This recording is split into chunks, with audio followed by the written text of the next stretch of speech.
नमः श्रीवर्धमानाय निर्धूत कलिलात्मने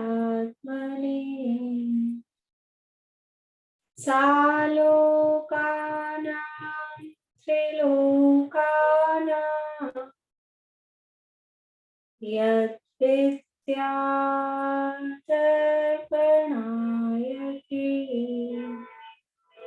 यद्विद्यातर्पणायति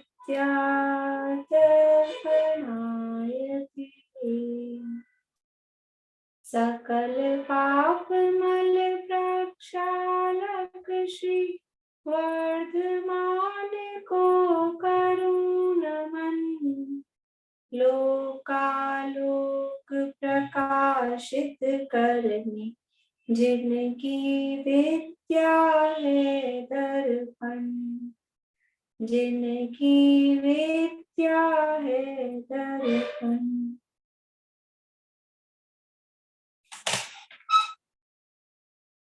श्लोक कौन बोल रहे?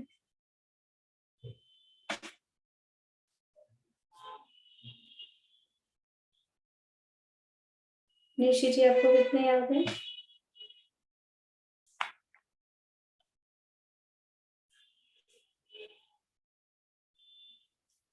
रत्नकर्ण शार्काचार्य के महाग्रंथ है, आचार्य वर्षमंत द्वारा रचित, और इसके अंतर्गत सम्यक दर्शन के स्वरूप की चर्चा हम लिख रहे हैं।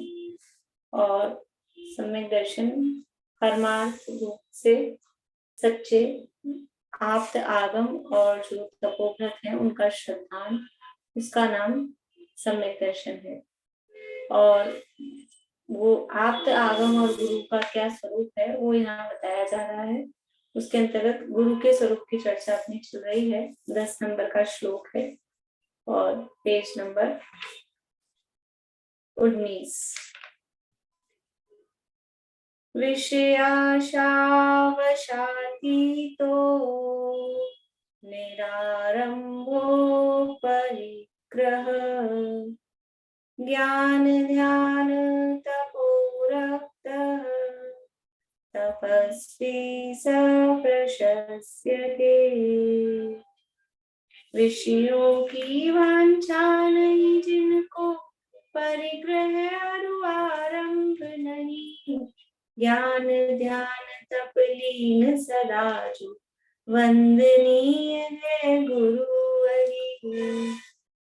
जो 5 इंद्रियों की विषयों की आशा से रहित हैं, 5 इंद्रियों के विषयों की जिनको इच्छा वांछा आशा नहीं है, आरंभ और परिग्रह से रहित हैं, ज्ञान ध्यान और तप में लवलीन रहते हैं, ऐसे जो तपस्वी हैं वो गुरु हैं और वो प्रशंसनीय हैं।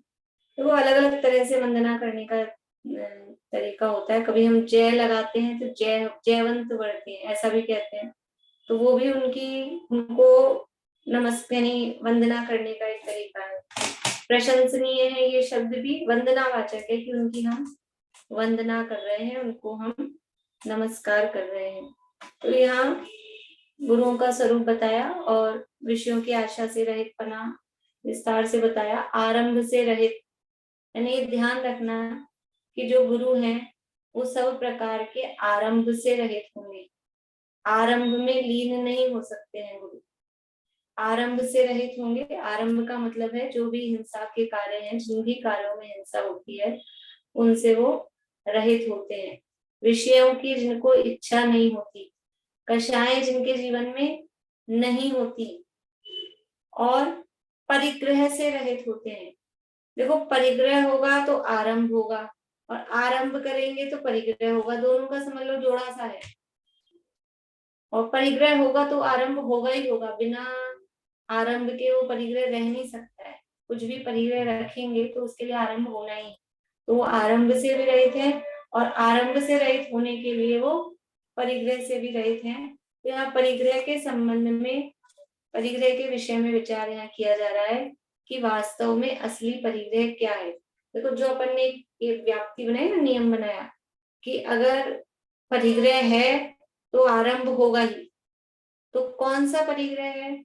अगर बहिरंग परिग्रह है तो आरंभ बाहर में पाप होगा ही। अपन ने उस दिन उदाहरण वगैरह देखे थे, एक लंगोटी भी रखता है तो फिर कितनी उसके चक्कर में पीछे सारी झंझटें होती है। तो वो बाहर बहिरंग परिग्रह है तो आरंभ होगा ही होगा। और अंतरंग परिग्रह है, अंतरंग परिग्रह क्या है? मिथ्यात्व, क्रोध, मान, माया, लोभ और हास्य आदि 9 कषाएं, अगर ये भी हैं तो आरंभ हो ही क्या? आरंभ मतलब हिंसा, और हिंसा किसे कहते हैं? आत्मा में मोह राग द्वेष भावों की उत्पत्ति ही तो हिंसा है। वो परिग्रह अपने आप में ही हिंसा आरंभ रूप है। अगर अंतरंग परिग्रह है तो अंतरंग परिग्रह तो अपने आप में ही आरंभ रूप है। इसलिए जहां जीवन में अगर परिग्रह है तो आरंभ से नहीं बचा जा सकता है। आरंभ से बचना है तो परिग्रह का भी त्याग करना पड़ेगा। तो यहाँ परिग्रह का स्वरूप बताया जा रहा है कि परिग्रह खाली बाहर की जो चीजें दिखती है, बाहर में भी कुछ पर्टिकुलर चीजों को ही परिग्रह माना जाता है, लेकिन वो 10 प्रकार के बहिरंग परिग्रहों में सबको कवर किया गया है कि क्या क्या परिग्रह है। और वो बहिरंग परिग्रह तो दुनिया समझती है परिग्रह, लेकिन सबसे पहले जो पहले नंबर का परिग्रह है वो क्या है? मिथ्या। अंतरंग परिग्रहों के संबंध में विशेष रूप से बताया कि जो उल्टी मान्यता है, 7 तत्वों के संबंध में विपरीत मान्यता है, अपने स्वरूप के संबंध में जो वस्तु स्वरूप बताया गया है उस वस्तु स्वरूप का यथार्थ ज्ञान नहीं है, तो वो मिथ्यात्व है, वो उल्टी मान्यता है। शरीर को, घर को, परिवार को, धन संपत्ति को, ये मेरी है, ये शरीर मैं हूं, ऐसा मानना। देखो, कहने में मिथ्यात्व नहीं होता है, कहा तो जाएगा, लोक व्यवहार चलेगा कैसे? यदि नहीं ये कहा जाएगा ये घर मेरा है, ये घर मेरा नहीं है, तो सारे ही घर या तो अपने नहीं है तो फिर सड़क पे रहो, या फिर सारे ही घर अपने हो जाएंगे तो किसी भी घर में घुस जाओ। तो ऐसा नहीं होगा। लोक व्यवहार में किसी घर को अपना, किसी घर को पराया ये कहा जाएगा, लेकिन मान्यता ये घर मेरा है, तो वास्तव में मैं क्या हूं? मेरा क्या? मेरा क्या कि जो सदा मेरे साथ रहे वो मेरा, और जो कभी आए, कभी जाए, कभी रहे, कभी नहीं रहे, वो मेरा नहीं। तो सदा मेरे साथ, सदा मतलब हमेशा, अनादि से है, अनंत काल तक रहेगा, वो सदा रहे। तो अनादि से अनंत काल तक क्या रहने वाला है? केवल मैं ही अपने साथ रहने वाला हूँ, मेरे जो अनंत गुण संपदा है, उसके अलावा कोई मेरा नहीं है। क्योंकि ये तो हमने देख लिया है जग में, जिसको निज कहता मैं, वह छोड़ मुझे चल देता है। जिस भी चीज को ये मेरा मेरा हम कहते हैं, कौन सी चीज अपने साथ रहती है? या तो वो चली जाती है या हम निकल लेते हैं, कुछ ना कुछ तो होता ही है, सदा साथ कोई भी नहीं रहता है। तो जो ये अपनेपन की मान्यता है, ये मान्यता परिग्रह है, ये मोह है, ये मिथ्यात्व है, उल्टी मान्यता है, वस्तु के स्वरूप से विपरीत है, इसलिए उल्टी मान्यता है, उसका नाम मिथ्यात्व है। और ये मिथ्यात्व के उदय से ऐसा दृढ़ संस्कार जमा है कि जितनी भी संयोग हैं, पर्याय हैं, इनके नाश में अपना नाश मानता है, इनके घट जाने से अपना घट जाना, बढ़ जाने से अपना बढ़ जाना, ये सब मान के, ये सब शरीर में अपनापन कर करके संसारी जीव उसमें लीन हो रहा है। इसी का नाम मिथ्यात्व परिग्रह है। इस मिथ्यात्व परिग्रह से रहित होते हैं। और फिर दूसरा परिग्रह यहाँ लिया वेद के रूप में, तो स्त्री पुरुष नपुंसक आदि में जो काम सेवन रूप राग है वो वेद नाम का परिग्रह है। फिर वेद, 3 वेदों को यहाँ पर एक में लिया, और फिर राग और द्वेष को अलग करके ऐसे 2 परिग्रह को अलग से गिन लिए। तो पर पदार्थों को अच्छा जानकर उन्हें चाहने लगना वो राग, और पर पदार्थों से द्वेष रखना वो द्वेष, बैर रखना वो द्वेष परिग्रह ऐसा कहा। फिर हंसने का परिणाम होना वो हास्य परिग्रह। हास्य तक की चर्चा कल अपनी हुई थी, अभी आगे देखिए। अपना मरण होना जानने से, वियोग, वेदना आदि होने से दर्पना, वह भय परिग्रह, भय भी परिग्रह। भयों की चर्चा विषंकित अंक के संबंध में शाम को चली थी 2 दिन से। 7 प्रकार के भय होते हैं। कैसे कैसे भय होते हैं कि इस लोक का भय, इस लोक में, इस जथाओं में हमारा कुछ बुरा नहीं हो जाए। क्या बुरा नहीं हो जाए कि जिन जिनको मैं कह रहा हूँ मेरा, तो ये मेरा वियोग नहीं हो जाए। एक एक चीज, कितनी छोटी छोटी सी चीजें हैं, कहाँ कहाँ अपनी आसक्ति रहती है, और हर चीज के पीछे अपने को मतलब भय रहता है, गुम नहीं जाए, टूट नहीं जाए, खराब नहीं हो जाए, कोई चुरा नहीं ले जाए, ये रहता है कि नहीं। छोटी छोटी सी भी घर गृहस्थी में जो अपनी चीजें होती हैं, और उसमें अपने को डर रहता है। ये सब क्या है, इस लोक का भय। मोबाइल नहीं टूट जाए, मोबाइल नहीं गुम जाए, चश्मा नहीं टूट जाए, ये अपने कपड़े फट नहीं जाए, बाहर कपड़े सुखाए, मान लीजिए छत पे कुछ चीजें रखी अपन ने सूखने को, बंदर नहीं आ जाए, ये सब क्या है, ये कोई चूहा बिल्ली नहीं आ जाए, ये जो डर रहता है, बिगड़ नहीं जाए, चीजें खराब नहीं हो जाए, ये सब क्या है, ये इस लोक का है। इस भाव में हमारी चीजें खराब नहीं हो जाए, ताले लगा के रखते हैं, और इंश्योरेंस कराते हैं, समझ लो गाड़ियों की कराते हैं, ये सब क्या है, अलग अलग तरह की पॉलिसीज होती है। ये सब क्या है कि ये केवल इस भाव में, अगले भाव में कुछ जाने वाला है। जितने आटा दाल चावल है इकट्ठा करके रखेंगे, भर भर के रखेंगे, कपड़े भर के रखेंगे, अगले भाव में कुछ जाने वाला है, वो सब इसी भाव का है। तो इस भाव में वो खराब नहीं हो जाए। किसी दिन घर से सुबह से निकल जाओ गर्मी के दिनों में, और आते आते 2-3 बज जाए, तो क्या भय रहता है, दूध नहीं खराब हो गया, वो बाहर पड़ा रह गया, गर्म नहीं किया, फ्रिज में नहीं रखा। ये सब क्या है, छोटी छोटी सी बातें हैं, लेकिन ये अंदर से रहता है कि नहीं, वो भय रहता है, बिगड़ नहीं गया हो। ये सब इस लोक भय संबंधी है। फिर है परलोक का भय। अगले भाव में हमारा क्या होगा, नरक में नहीं चल जाए, तिरंज में नहीं चल जाए, हाथी घोड़ा नहीं बन जाए, मक्खी मच्छर नहीं बन जाए, ये परलोक का भय, अगले भाव का भय। तो उसके लिए देखो, इस लोक में हमारा बुरा नहीं हो जाए, उसके लिए भी कुछ करता है जी, बाहर में जो भी साधन है वो करता है। परलोक में हमारा बुरा नहीं हो जाए, उसके लिए धर्म के नाम पे कुछ करता है, ये धर्म है, वो अगले भाव में कुछ अपने को काम दे देगा। और भय होता है मरण का भय, मर नहीं जाऊं। तो इस लोक के भय में तो छोटे छोटे से भय हैं, कोई कोई छोटी मोटी वस्तुओं के। और मरण का मतलब है टोटली सब चीजों से अपना वियोग हो जाए। तो ये भय, मर नहीं जाऊं, ये बीमारी हो गई, ये कोई एक्सीडेंट हो गया है, एक्सीडेंट नहीं हो जाए, मर नहीं जाऊं, भूकंप नहीं आ जाए, जो भी चीजें हैं, मरने से जो डर लगता है वो मरण है। फिर है वेदना भय, कि इस तरह की बीमारी होती है कि मरते तो नहीं है, लेकिन तकलीफ होती है, दर्द होता है, कष्ट होता है, घुटनों में दर्द है। घुटनों में दर्द से आदमी मरता नहीं है, लेकिन अब वो तकलीफ भोगनी पड़ेगी।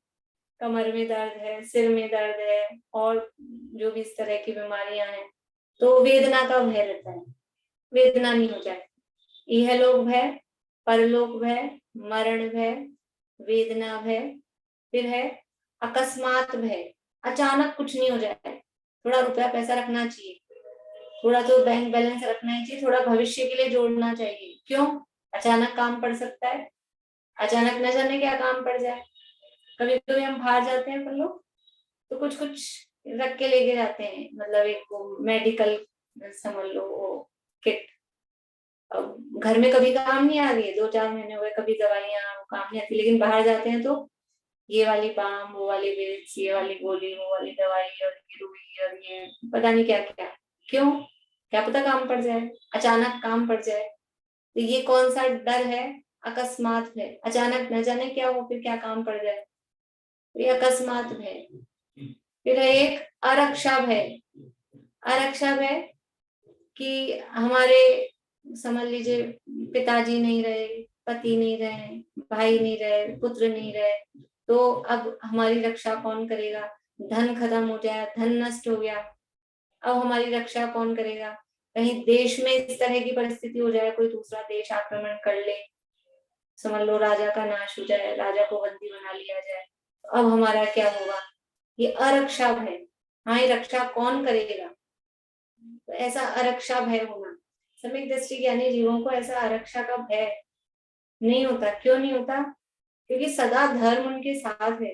रक्षा करने वाला कौन है, जीवन में एकमात्र धर्म ही वो हमारा सहायक है, वही हमारा रक्षक है, वही हमारा परम मित्र है, वही हमारा परम भाई बंधु, जो कहो वही है।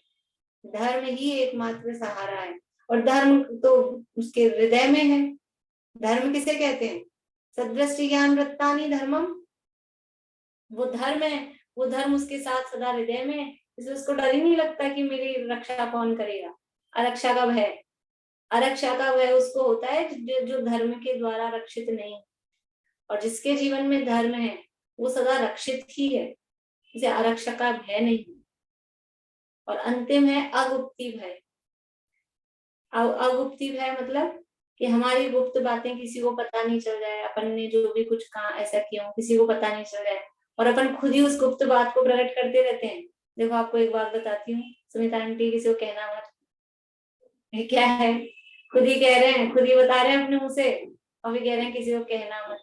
तो ऐसी कुछ बातें कि जिनका हमको लगे किसी को पता नहीं चल जाए, हमारे बैंक में कितना बैलेंस है किसी को पता नहीं चल जाए, हमारे घर में कितना धन है, और भी कुछ भी जो भी बातें हैं इधर की उधर की, किसी को पता नहीं लग जाए, तो ऐसा जो डर है वो कहलाता है अगुप्ति भय।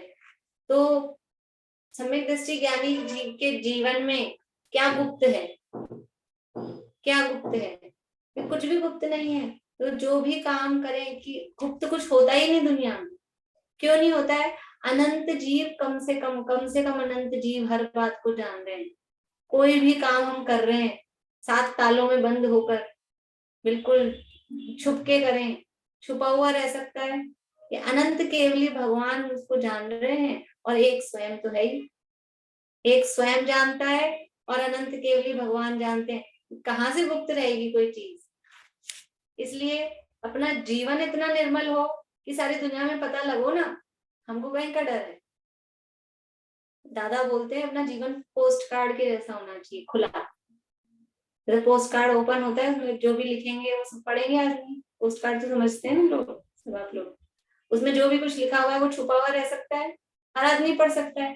तो हम ऐसी बात लिखो ना कि कोई भी पढ़े, कोई समस्या ही नहीं है, अपने को कोई डर नहीं है, कोई भी पढ़ो। और कुछ बातें ऐसी होती है जो अपने को दूसरों को नहीं पढ़वानी होती है, तो वो लिफाफे में बंद करके, लिफाफा नहीं होना अपना जीवन, खुला पोस्ट कार्ड, कोई दिक्कत नहीं है। हमारे जीवन में कुछ ऐसा है ही नहीं है जो गुप्त रखा जाए। तो जब ऐसा कुछ है ही नहीं तो काहे का डर अगुप्ती का? ऐसे ये 7 प्रकार के भयों से रहित जो मुनिराज होते हैं, वो ऐसे भयों से, मुनिराज को डर है। देखो डर का एक कहानी आती है, गुरु और चेला जा रहे होते हैं, समझ लो अन्यमति के साधु को गुरु चेला। तो वो गुरु जी ने अपने सारा कोई धनवन जो उनका था एक पोटली में बांध के डंडे में टांग रखा था, और चेले को रास्ते पर कहते जाते थे कि चेला सावधान रहना बहुत डर है, चेला सावधान रहना बहुत डर है। और वो चेला सोचता गुरुजी के पास काहे का डर, कुछ तो है नहीं, खाली हाथ है, फटे हाल है, काहे का डर। तो उसने एक दिन सोचा कि डंडे में कुछ है जरूर। तो उसने देखा तो डंडे में धन था। तो फिर क्या किया उसने, ले जाके उसको कुएं में पटक दिया। फिर गुरुजी आवाज लगाए चेला सावधान रहना बहुत डर है। तो बोलता है चेला, गुरुजी डर को कुएं में डाले आया, आराम से रहो, कोई डर नहीं। डर काहे का था? काहे का डर था? जिसके पास परिग्रह है, कुछ है, उसको डर है कि हमारा कुछ चोरी हो जाएगा। अपने पास कुछ है ही नहीं। तो ट्रेन में सफर करो और अपने पास कुछ सामान नहीं हो, खाली एक ही बैग हो, और उसमें भी कुछ नहीं है अपना, समझ लो एक आध ड्रेस ऐसा कुछ हो, तो अपने को कुछ ज्यादा टेंशन रहती है। और अपन कहीं जा रहे हैं, मतलब शादी ब्याह में जा रहे हैं, और खूब कपड़े और कुछ ज्वेलरी और रुपया पैसा लेके जा रहे हैं, फिर कैसा रहता है? फिर डर रहता है, बार बार में ध्यान रखना पड़ता है, रात को नींद नहीं आती है, उधर ही दिमाग रहता है।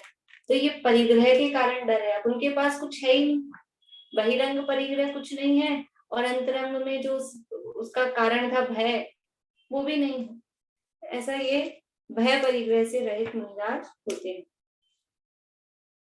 फिर है रति।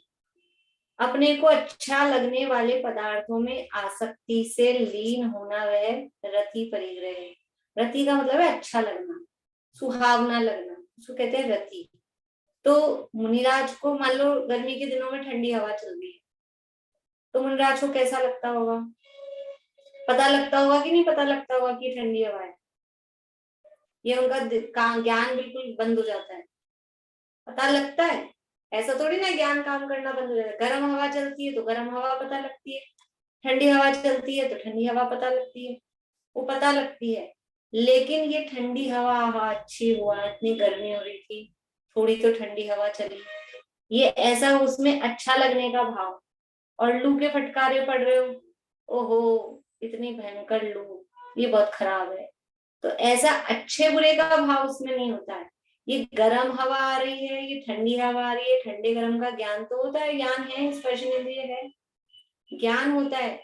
लेकिन उसमें वो अच्छी लगने की ऐसी हवा चलती रहे तो कितना अच्छा रहे, तो उसमें वो रति का भाव, ऐसा रति का भाव उनको नहीं होता है, रति परिग्रह।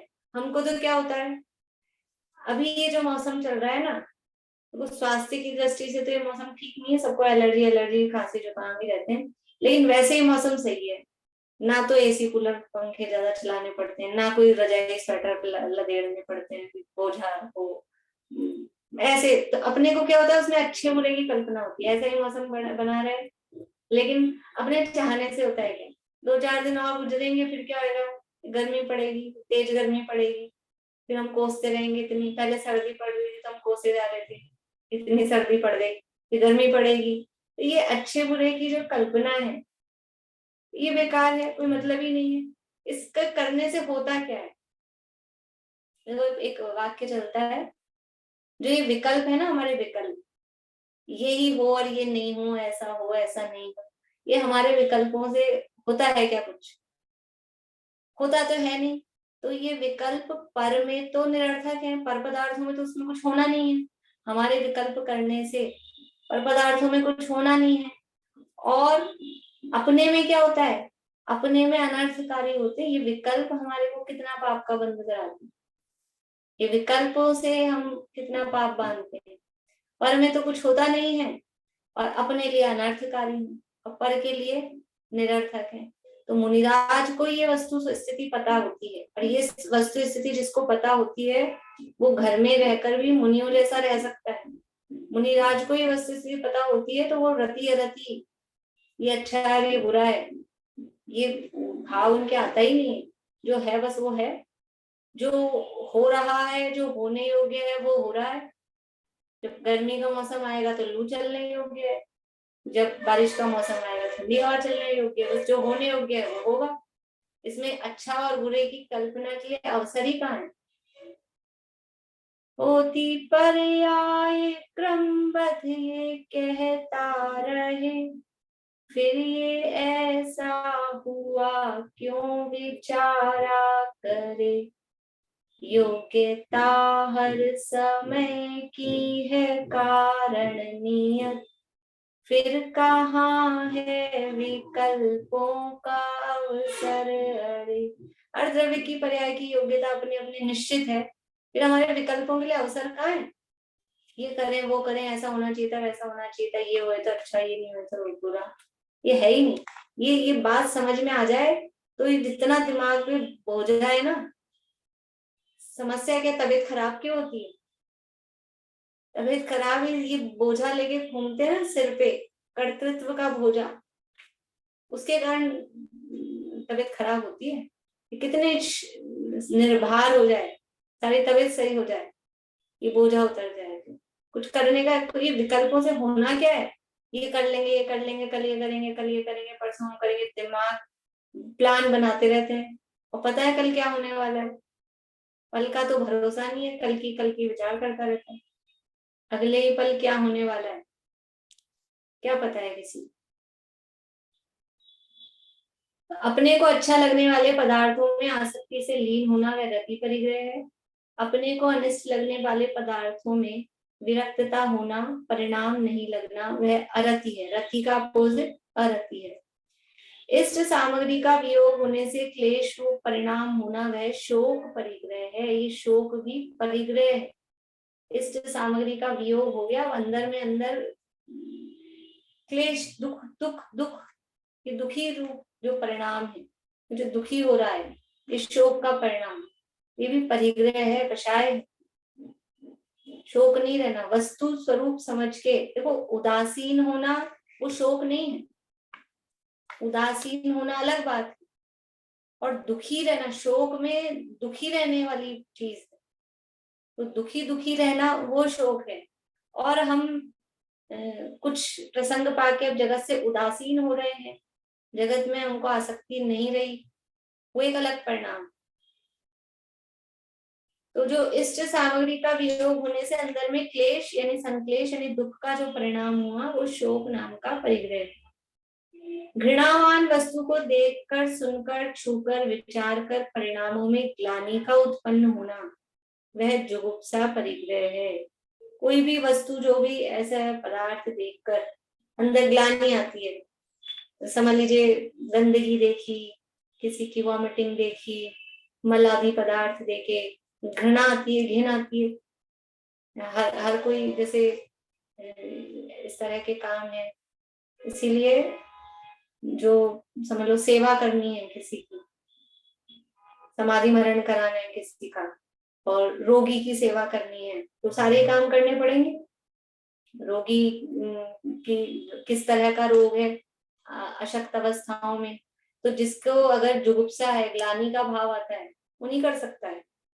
हमको तो ग्लानि आती है, वो वॉमिटिंग भी कर सकता है, वो मलमूत्र आदि भी बिस्तरों में हो सकते हैं, तो वो सफाई करने का काम, उसकी शुद्धि करने का काम कैसे कर सकेगा। तो ये ऐसे घृणावान वस्तु को देखकर, सुनकर, सुनने से ही ऐसे मुंह बिगड़ता है। नाम लो, नाम लिए घिनावे, नाम लेने से ऐसे मुंह बिगड़ता है। छूकर, विचार कर परिणामों में ग्लानि का उत्पन्न होना, वह जुगुप्सा परिग्रह है। मुनिराज के ऐसे ऐसे जुगुप्सा क्यों? क्योंकि सामायिक सामायिक चारित्र के धारी है, सामायिक की प्रतिज्ञा ली है। सामायिक मतलब समता भाव, कैसी भी परिस्थिति हो, शत्रु हो मित्र हो, अच्छी सुगंधित पदार्थ हो अथवा दुर्गंधित वस्तु हो, मलमूत्र आदि विष्टा हो कि बहुत अच्छी मिठाइयां रखी हो, सब में समभाव, ये जुगुप्सा का अभाव उनके जीवन में होता है।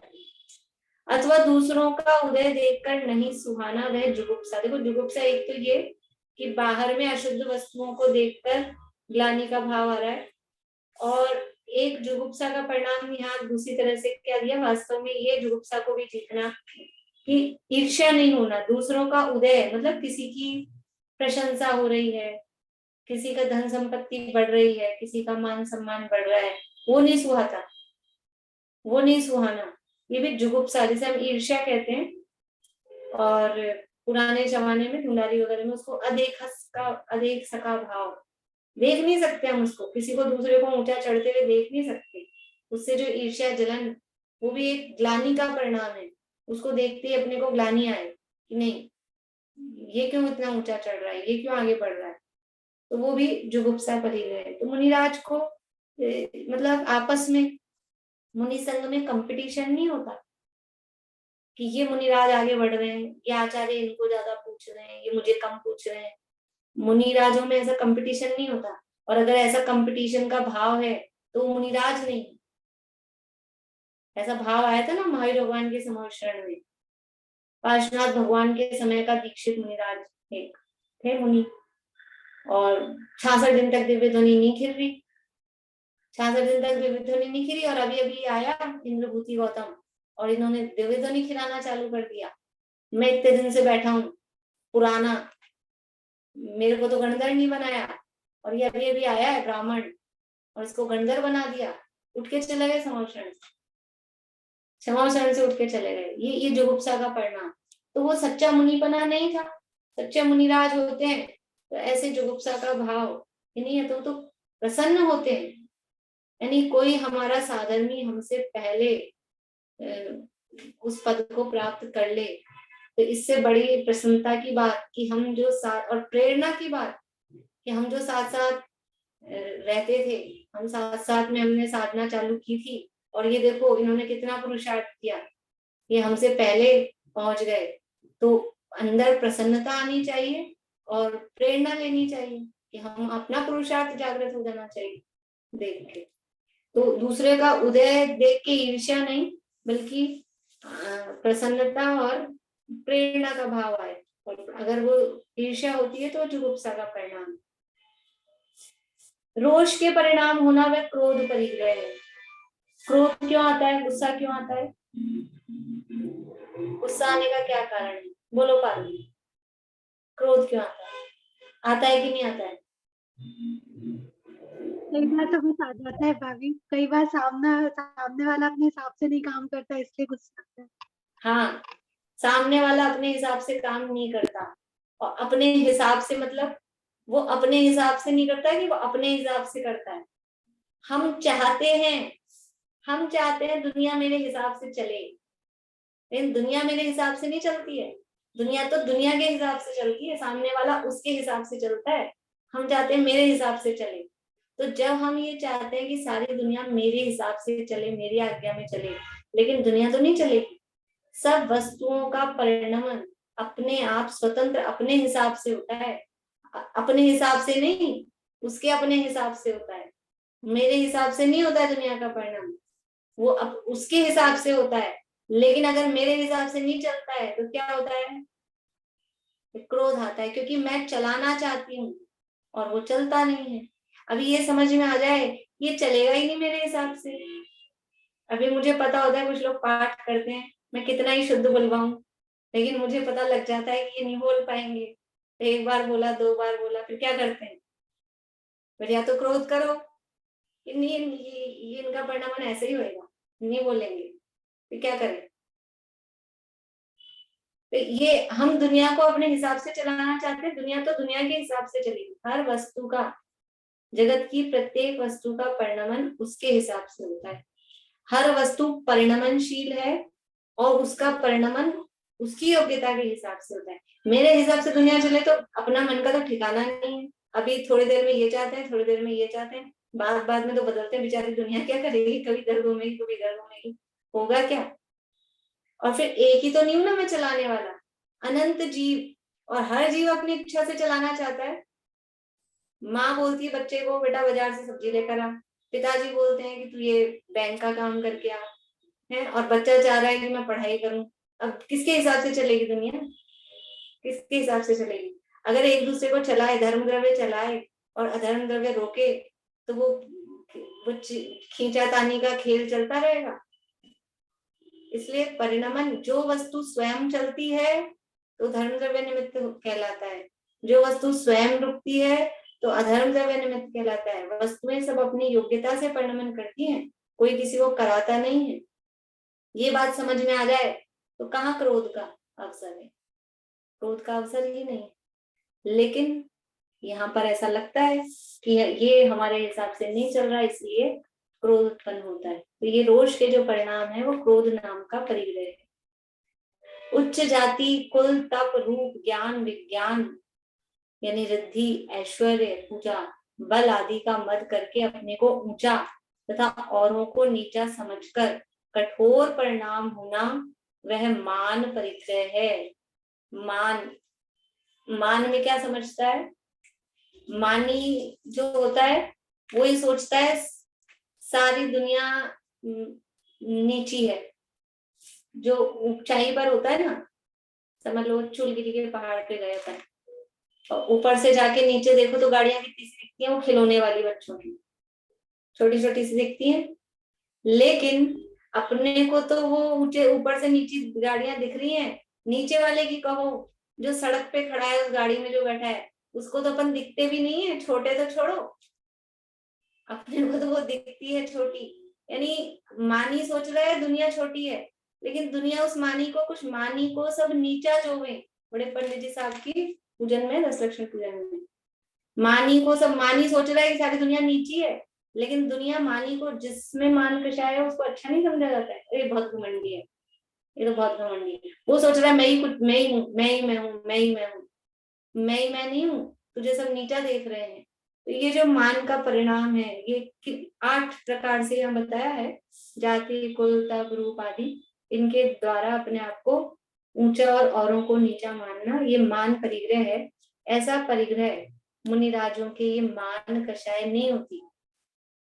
देखो किसके आधार पे मान करें, क्यों नहीं होता है मुनिराज को मान? कि ये शरीर ही मेरा नहीं है, और ये जो जो 8 जिनके आश्रय से मान हो रहा है, ये सब तो शरीर के आश्रित है ना। कुल, जाति, रूप, बल, तप, ये सब क्या है? शरीर के तो आश्रित हैं। इस शरीर ही मैं नहीं हूं तो फिर इसके आधार का मान मैं क्या करूं? तो समझ लो कि कोई समझ लीजिए नरेंद्र मोदी जी हैं प्रधानमंत्री, अब वो प्रधानमंत्री है, मैं घमंड करूं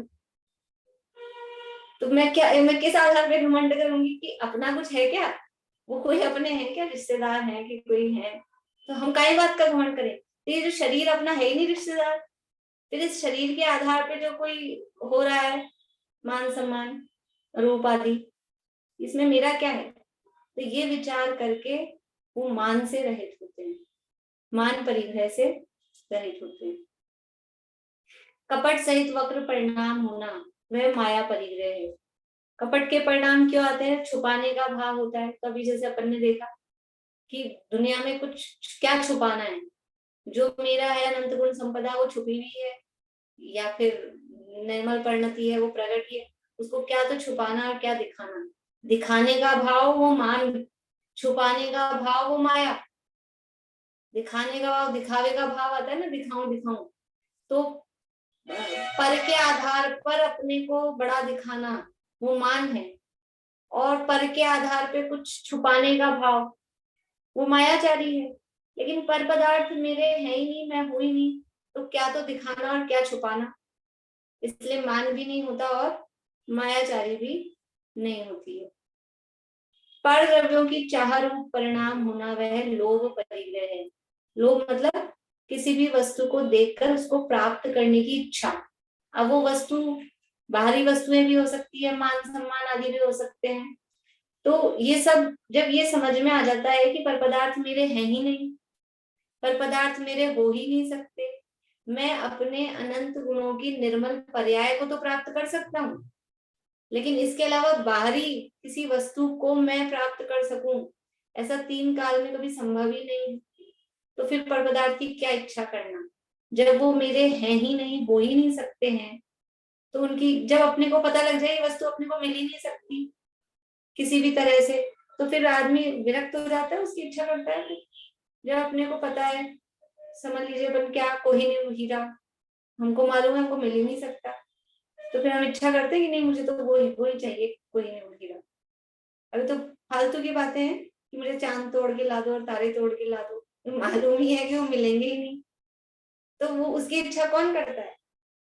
तो ऐसे ही यहाँ पर द्रव्यों की इच्छा, जब ये सिद्धांत नियम है कि पर द्रव्य, एक द्रव्य दूसरे द्रव्य का कभी होता नहीं, हो सकता नहीं, पर द्रव्य मेरा है ही नहीं, हो ही नहीं सकता, तो उसकी क्या इच्छा करना। तो लोभ का परिणाम भी उनके जीवन में नहीं रहता है। इस प्रकार से 14 प्रकार के अंतरंग परिग्रह हैं जिनसे रहित मुनिराज होते। बोलिए भारती आंटी। मैं कह रही थी बाह्य परिग्रह तो समझ में आते हैं, तो ये अंतरंग परिग्रह मेरे को मतलब किस तरह परिग्रह है वो समझ में नहीं आ रहा है कि बाह्य परिग्रह तो की परिभाषा, परिग्रह की जो डेफिनेशन है, देखो कोई भी चीज को समझनी हो ना, मूर्छा होना। हाँ, तो उसका लक्षण उसमें अप्लाई हो रहा है कि नहीं। मूर्छा का नाम परिग्रह है, ममत्व परिणाम का नाम परिग्रह है, तो ये मिथ्यात्व कषाय यही तो मूर्छा है। मूर्छा का मतलब क्या है? मूर्छा का मतलब है बेहोशी। बेहोशी मतलब पर पदार्थ को अपना मान के उसकी इच्छा कर रहा है, बेहोशी नहीं है तो और क्या है? जो आदमी होश में होता है वो तो उसको तो पता ही अपना नहीं है, जो बेहोश होगा वही दूसरे की वस्तु को अपना कहेगा ना कि ये मेरी है, वो तो बेहोशी नहीं में तो ही जैसे जिसको रति वस्तु मेरी है, इसलिए वो मूर्छा वहां घटित होती है इन कषायों में, मिथ्यात्व में। रति अरति भय ये सब शोक ये सब में मेरे को नहीं समझ में आ रहा था इसके पीछे में। रति अरति शोक भी तो वही है ना, क्यों हो रहे हैं, किस आधार पे रति अरति हो रही है, शोक किस आधार पे हो रहा है? पर वस्तु को अपना मान रहे थे, अब उसका वियोग हुआ तो शोक हो रहा है ना, वरना शोक कैसे होता है, किसको होता है? पर वस्तु को हमने अपना माना ही नहीं, तो फिर किसी के वियोग में हमको शोक होता है? कोई भी दुनिया में न्यूज़पेपर में इतने सारे तीर की बैठक की आती है खबरें, अपने को शोक होता है? अपन उनको अपना मानते ही नहीं, जिसको अपना मानते हैं उसकी खबर सुन के अपने को शोक होता है। तो पर वस्तु को अपना मान रहा है, अपना मान रहा है इसलिए शोक हो रहा है, अपना मानना ही मूर्छा है। रति पर वस्तु को अच्छा मान रहा है, ये मूर्छा है। पर वस्तु को बुरा मान रहा है, वस्तु तो वस्तु है। अब वो अच्छी और बुरी, वो अच्छा लगने हैं उसमें आसक्ति हो रही है, बुरी लग रही है उसको दूर करने की इच्छा हो रही है। ये जो इच्छाएं हैं ये सब मूर्छा के परिणाम हैं, इसलिए परिग्रह के अंतर्गत ये। इस प्रकार संसार का मूल, आत्मा का घातक, तीव्र बंधन का कारण 14 प्रकार का अंतरंग परिग्रह। देखो क्या क्या कहा ये अंतरंग परिग्रह को। संसार का मूल कारण, मूल कारण क्या है? ये मिथ्यात्व और कषाय, यही तो जड़ है संसार की। ये संसार क्यों फल फूल रहा है? कि जब तक ये मिथ्यात्व है और कषाय है तब तक संसार चलता रहेगा, कुछ भी कर लो।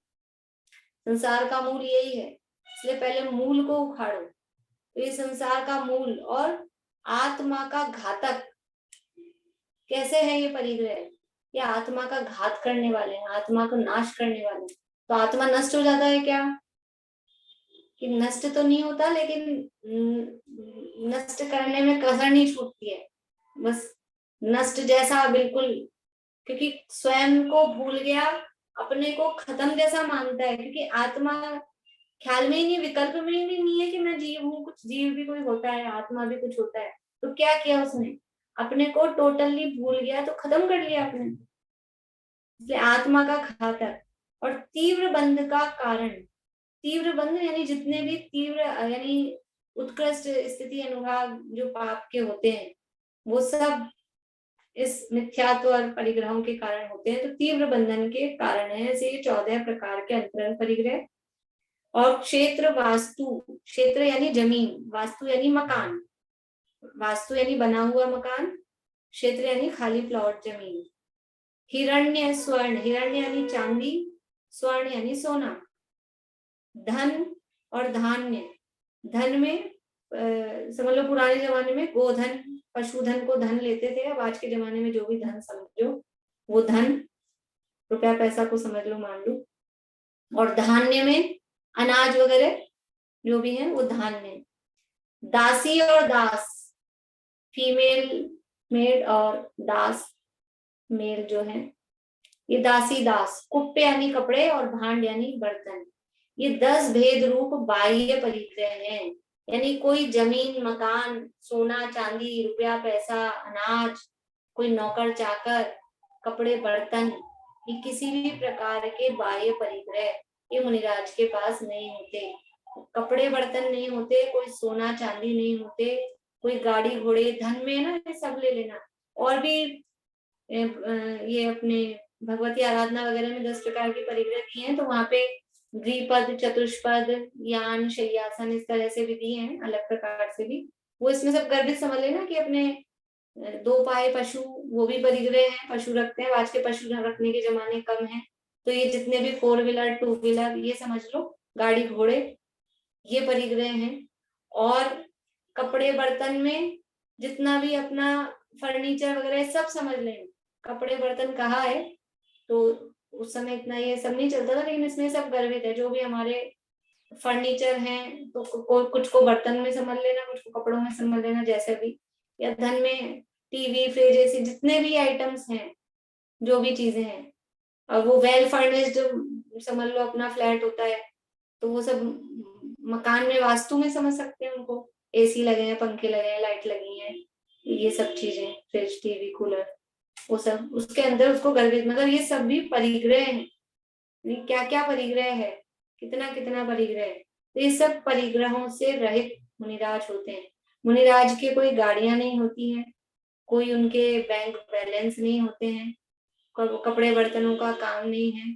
अब महाराज की गाड़ी, महाराज की गाड़ी नहीं होती है, महाराज के बैंक बैलेंस नहीं होते हैं। ये समझने वाली बात है। अपने को भी ख्याल में रहे कि बाहर में अगर स्थूल रूप से ही परिग्रह दिख रहा है तो वो तो बिल्कुल भी मुनि दशा है ही नहीं। और बाहरी परिग्रह से रहित है, लेकिन अंतरंग में मिथ्यात्व और कषाय अगर प्रकट रूप से समझ में आती है तो वो भी मुनि दशा नहीं, मतलब वो तो मोटा मोटा ही अपने को समझ में आ रहा है। बाहरी आचरण से ही हम नाप कर सकते हैं 28 मूल गुणों के पालन, और ये बाहरी परिग्रह आदि से रहित देख कर ही। तो ये ऐसे अंतरंग बहिरंग 24 प्रकार के परिग्रह रहित निर्ग्रंथ मुनि के ही गुरुपना निश्चय करना। संयम धारण करके भी अंतरंग बहिरंग परिग्रह से जिनका मन मलिन है उनके गुरुपना नहीं बन सकता। अब इस संयम धारण करके, संयम का मतलब समझ लो व्यवहार से संयम, मतलब बाहर से नग्न दिगंबर दशा धारण कर ली, वास्तविक संयम तो नहीं हुआ लेकिन नग्न दिगंबर दशा धारण की है, ऐसा संयम धारण करके भी अंदर में मिथ्यात्व कषाय पूरी बैठी है और बाहर में भी अंदर रागाधिक धरे जे, बाहर धन अंबर ते स्नेह, धारे कुलिंग लही महत भाव, ते कुगुरु जन्म जल उपल नाव। जो ऐसे बाहर अंदर में रागाधिक भाव है, बाहर में धन परिग्रह आदि रख रहे हैं और अपने आप को गुरु मनवा रहे हैं, वो कैसे हैं? वो संसार रूपी समुद्र में पत्थर की नौका के समान है। वो खुद तो डूबेंगे ही और उनको मानने वाले, उनकी पूजा भक्ति आराधना करने वाले, वो मतलब उस नौका में सवार होने वाले पत्थर की नाव में बैठेंगे तो क्या होगा? वो भी डूबेंगे। ते कुगुरु जन्म जल उपल नाव, पत्थर की नौका के समान है। इसलिए मुनिराज का स्वरूप क्या है कि बाहर में जिनके तन पे न तार यानी बहिरंग परिग्रह से रहे और अंदर में जिनके आनंद अपार यानी अंतरंग परिग्रह से रहे, ऐसे मेरे गुरुवर हैं। ये हमारे मुनिराजों का स्वरूप है। संयम धारण करके भी अंतरंग बहिरंग परिग्रह से जिनका मन मलिन है उनके गुरुपना नहीं बन सकता है। जो निरंतर दिन रात चलते बैठते भोजन करते हुए भी ज्ञानाभ्यास में, धर्म ध्यान में, इच्छा निरोध नामक तप में आसक्त हैं, वे गुरु ही प्रशंसा योग्य हैं, मान्य हैं, पूज्य हैं, वंदनीय हैं। भले ही बाहर में आहार विहार आदि क्रिया करते दिख रहे हो, लेकिन उनका आहार भी किसके लिए है? वो भी ध्यान के लिए है, तप के लिए है। और उनका ध्यान तो स्वाध्याय तो ध्यान के लिए है ही, लेकिन उनका आहार आदि विहार आदि भी वो सब अपने ज्ञानाभ्यास के लिए, ध्यान के लिए ही है। इन गुणों के बिना किसी को सम्यक दृष्टि वंदन आदि नहीं करता है। अथवा ज्ञान ध्यान तपो रत्न, ऐसा भी श्लोक पाठ है। अपने इसमें क्या है? ज्ञान ध्यान तपो रत्न, और कहीं कहीं रत्न भी शब्द मिलता है, वो यहाँ कह रहे हैं, जिसका अर्थ क्या है? ज्ञान ध्यान तप ही है रत्न जिसके, ज्ञान ध्यान ही रत्न है जिसके, ऐसा गुरु होता है। इस प्रकार गुरु का स्वरूप कहा है। ये गुरुओं का स्वरूप हमने क्यों पढ़ा, क्यों सुना, क्यों समझा? क्यों पढ़ा? क्योंकि हम स्वयं गुरु बनना, गुरु मतलब मुनि बनना चाहते हैं। निर्ग्रंथता की भावना अब हो सफल मेरी, बीते अहो आराधना में हर घड़ी मेरी। भावना क्या होनी चाहिए? निर्ग्रंथता, ग्रंथ यानी परिग्रह, समस्त परिग्रहों से रहित निर्ग्रंथ, ये निर्ग्रंथता की भावना हर श्रावक के जीवन में होनी चाहिए। ये मेरी भावना है। क्या भावना है? निर्ग्रंथता की भावना अब हो सफल मेरी, बीते हो आराधना में हर घड़ी मेरी। किसकी आराधना में? पति की, पत्नी की, बच्चों की, माता की, पिता की, इनकी आराधना नहीं करनी है। अपनी आत्मा की आराधना, आत्मा की आराधना, आत्मा की साधना। उस आराधना और साधना में हर घड़ी बीते, ये भावना होनी चाहिए। सच्चा श्रावक वो है जिसके ये भावना हो अंदर में। अच्छी, बहुत अच्छी निर्ग्रंथ भावना है बड़े पंडित जी साहब की। करके विराधन तत्व का बहु दुख उठाया, आराधना का मार्ग अति पुण्य से पाया। अब तक क्या किया? मिथ्या प्रपंचों में उलझ, अब मिथ्या प्रपंचों में कुछ शब्द चूक रहे हैं, यानी अब तक किए प्रपंचों को की उलझ, अब तो करूं देरी, करूं देरी। अच्छे से बोलिए। उलझ कर अब क्यों करूं देरी, मिथ्या प्रपंचों में उलझ अब क्यों करूं देरी, निर्ग्रंथता की भावना अब हो सफल मेरी। फालतू की बातों में उलझ उलझ के ये हम उलझ रहे हैं, उतना अपने से दूर जा रहे हैं, हम अपने संसार को बढ़ा रहे हैं, हम अपने मोक्ष मार्ग से दूर होते हैं। व्यर्थ की बातों को सूर्य प्रकाश जी वैसा बोलते हैं, ये डिलीट का ऑप्शन होता है ना मोबाइल में, तो बहुत अच्छा है। फालतू की बात है डिलीट, हम फालतू की बात है उसको सेव करके रखते हैं। जहां कहीं विषय कषायों की बात आई, कषायों की बात आई, किसने मेरा बुरा किया, ये किया वो किया, उसको सेव करके रखते हैं और 10 20 50 साल बाद निकाल के उखाड़ते हैं उसको, तूने 20 साल पहले ऐसा किया था। डिलीट, ये डिलीट करना, ये मिथ्या प्रपंच है। ऐसे ये मुनिराजों का स्वरूप समझ के हम अपने जीवन में ऐसी निर्ग्रंथता प्रकट करें। अभी मुनि नहीं बन सकते तो भावना तो भा सकते हैं, और वैसा उतना जितना अपना हो सकता है, अंदर से विरक्तता के लिए कोई मनाही नहीं, आसक्ति तो कम हो ही सकती है। इसलिए ये आरंभ और परिग्रह से बचें, मिथ्यात्व का त्याग करें और ऐसी निर्ग्रंथता की भावना पूर्वक सच्चे वितरागी निर्ग्रंथ मुनिराजों को जीवन में आदर्श बनाएं। इसी मंगल भावना से की बात बोली कविता जी। मुझे एक पर्सनल क्वेश्चन पूछना था। आपको इतने सारे सब चीजें याद है, हम तो एक श्लोक भी याद नहीं कर पाते।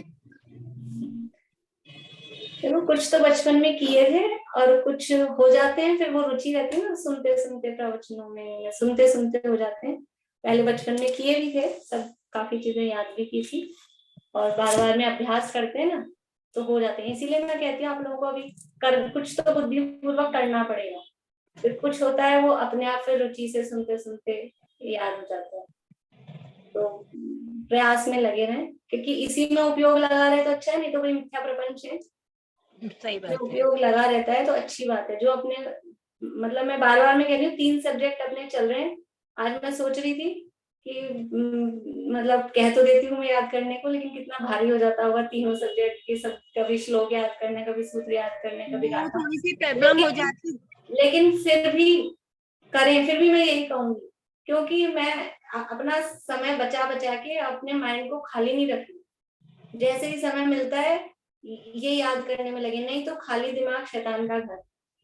व्यर्थ के सांसारिक विकल्पों के अलावा कुछ नहीं आता है, दिमाग खाली होता है। तो दिमाग को खाली छोड़े ही क्यों, अपने पास समय मिला है, 2 मिनट का समय मिला है, एक उस मोबाइल में रहते हैं आजकल पीडीएफ, और कुछ अपने पास साधन नहीं, मोबाइल तो हमेशा साथ रहता ही है, वो तो छूटता नहीं है। तो अपने खोलो और एक सूत्र पढ़ लिया, उसको 5 बार दोहरा लिया, एक श्लोक पढ़ लिया, उसको 5 बार। 2 मिनट का 1 मिनट का भी समय मिलता है, मान लीजिए खड़े हैं किचन में, कुछ काम है, वेट कर रहे हैं, तो कर सकते हैं।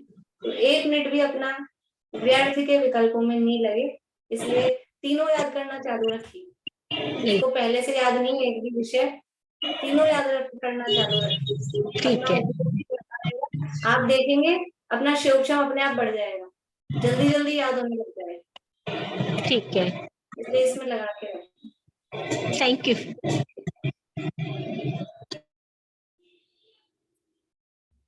दीपिका जी बोलिए। था मुझे कि जैसे वॉक करते हुए हम प्रवचन चला लेते हैं, तो वो सही है या गलत? नहीं, कुछ गलत नहीं, कोई दिक्कत नहीं, चला सकते। बहुत चप्पल अच्छी पहनी बात है। हुई वॉक होती है, करते हुए उपयोग खाली है, उससे कुछ करना नहीं है तो आप प्रवचन सुन सकते हैं आराम से। हाँ, आप अपना चिंतन कर रहे हैं कुछ तो ठीक है, चप्पल पहनी हुई होती है, लेकिन कोई उसमें दिक्कत नहीं, कोई दिक्कत नहीं। देखो वैसे चप्पल पहने हुए नहीं सुनना चाहिए, लेकिन अब हमारा वो समय का हम सदुपयोग कर रहे हैं, तो उस चप्पल के चक्कर में हम उस समय को यूं ही जाने दें तो कोई दिक्कत नहीं।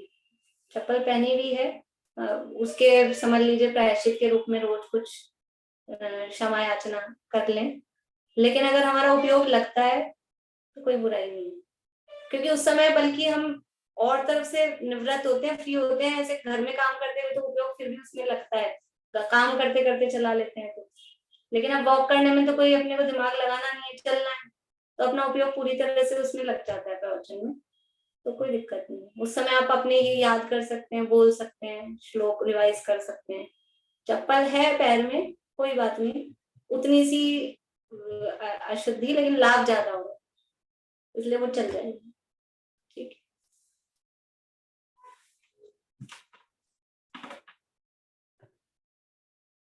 साची तो गंगा यह रीत रागवाणी, अविच्छिन्न धारा निज धर्म की कहानी।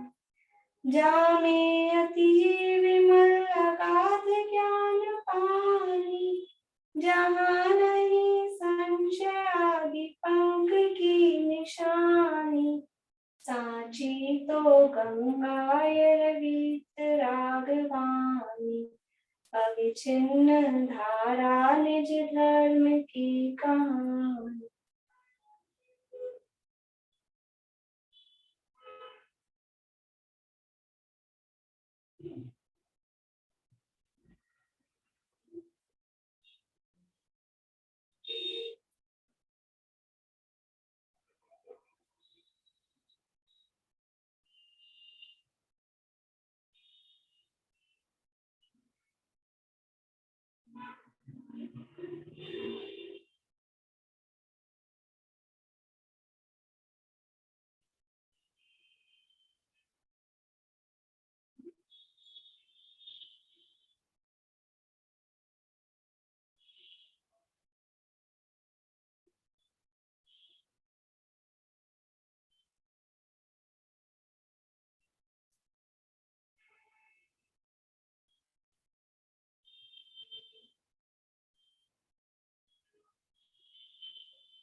जय आश्रम में माता की